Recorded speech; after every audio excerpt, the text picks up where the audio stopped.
నేను మాజీ ముఖ్యమంత్రి గారికి నేను విన్నవిస్తాను అధ్యక్ష. అంతేకాకుండా విలేజ్ల్లో ఏదైతే ధాన్యం తోలిన రైతులకి ఏ మిల్లుకు తోలాలో ఎప్పుడు డబ్బులు వద్దో లేని పరిస్థితి నుంచి నాడు చూసుకుంటే ఇవాళ ధాన్యం తోలితే రేపొద్దున ప్రభుత్వం నుంచి 24 గంటల డబ్బులు ఇచ్చి బాధ్యతను గౌరవ ముఖ్యమంత్రి గారి ఆధ్వర్యంలో నాదెండ్ల మనోహర్ గారి సమక్షంలో జరిగిందనే ఆ విషయాన్ని నేను తెలియజేస్తాను అధ్యక్ష. ఇది సభ ద్వారా తెలియాలి అధ్యక్ష.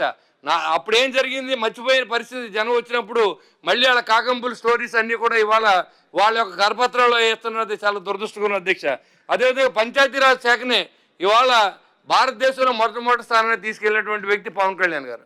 ఆ రోజు వరకు కనీసం పల్లెటూరులో ఉన్నటువంటి పల్లె ప్రజలు ఎలా ఉన్నారో, సర్పంచ్లు ఏం చేస్తూ ఉన్నారో, వాళ్ళకు ఉన్న పవర్స్ ఏంటని తెలియని విధంగా మరి పరిపాలన జరిగినప్పుడు ఆ నిధులను కూడా సోహా చేసినటువంటి పాత ప్రభుత్వాన్ని నుంచి ఈరోజు మళ్ళీ పల్లెటూరులు అన్నీ కూడా కలకల్లాడి అన్ని చోట్ల కూడా దాదాపు 4000 కిలోమీటర్ల రోడ్లని మనం వేసుకోగలిగి ఉంటే దానికి ముఖ్య కారణం పంచాయతీరాజు మరి మంత్రిగా ఉన్నటువంటి మరి పవన్ కళ్యాణ్ గారిని కూడా మనం ఒకసారి ఇవాళ స్మరించుకోవాలి అధ్యక్ష.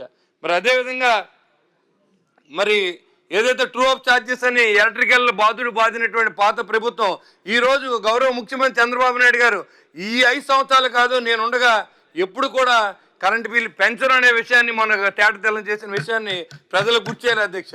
ఇలాంటివన్నీ కూడా మన పాతవి కొత్త చెప్పి మాట్లాడవలసిన అవసరం ఉంది. ఇవాళ విద్య చూసుకుంటే గత 5 సంవత్సరాల్లో నాట్ ఉండేడని పెట్టి అసలు ఇంగ్లీష్ మీడియం టీచర్స్ లేకుండా ఇంగ్లీష్ మీడియం పెట్టాలని చెప్పి ఆ విద్యార్థులను అటు ఇటు కాకుండా అధోపాదాలను తొక్కిన పరిస్థితి మనం చూసాం. ఈరోజు నారా లోకేష్ గారి నాయకత్వంలో మరి విద్యని మరి ప్రతి కుటుంబంలో 15,000 ఇస్తానని 15,000 ఇస్తానని చెప్పి మరి మన గౌరవ